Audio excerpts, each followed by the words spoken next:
সালটা ছিল 1859। বাংলার মাটি তখন কৃষকের ঘামে ভিজে, কিন্তু সেই ঘামের ফসল আর কৃষকের ঘরে পৌঁছালো না।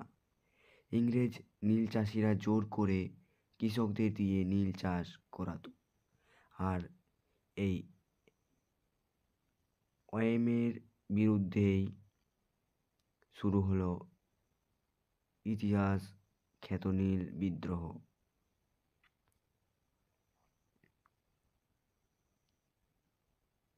নীল চাষের শোষণ।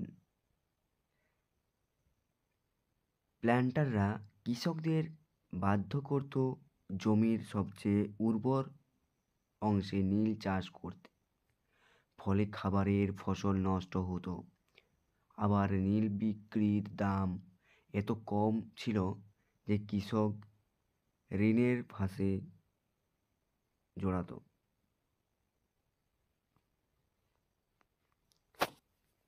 তাহলে নীল বিক্রির দাম এতই কম ছিল যে কৃষকরা ঋণের ফাঁদে জড়িয়ে পড়ত।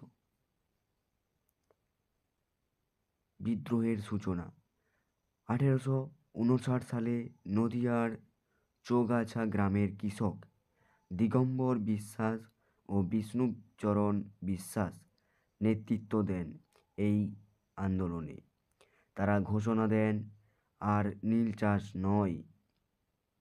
বিদ্রোহের আগুন ছড়িয়ে পড়ে যশোর, ফরিদপুর, রাজশাহী ও বারুইপুরে। প্ল্যান্টাররা দমন চালায়। তাহলে এখানে দমন ও প্রতিরোধ। তাহলে প্ল্যান্টাররা দমন চালায়, কৃষকদের গ্রেপ্তার করা হয়, তাদের বাড়ি পুড়িয়ে দেওয়া হয়। কিন্তু বাংলার কৃষকরা ভয় পাননি। তারা আদালতে মামলা করে সংগঠিতভাবে প্রতিরোধ গড়ে তোলে। সরকারের প্রতিক্রিয়া ও ফলাফল।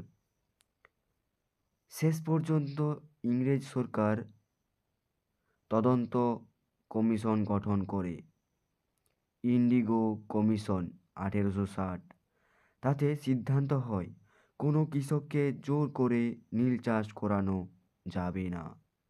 এরপর নীল চাষ প্রায় বন্ধ হয়ে যায়। সাংস্কৃতিক প্রতিধ্বনি। এই বিদ্রোহের অনুপ্রেরণায় দীনবন্ধু মিত্র লিখেছেন নীল দর্পণ নাটক, যা ব্রিটিশ সমাজকে নড়িয়ে দেয়। নীল বিদ্রোহ শুধু কৃষকের লড়াই নয়, ছিল বাংলার সাংস্কৃতিক জাগরণের সূচনা। উপসংহার। নীল বিদ্রোহ প্রমাণ করেছিল বাংলার কৃষক চুপচাপ শোষণ মেনে নেবে না। এই বিদ্রোহই পরবর্তীতে বীজ বপন করে দিয়েছিল ভারতের স্বাধীনতার সংগ্রামে। নমস্কার।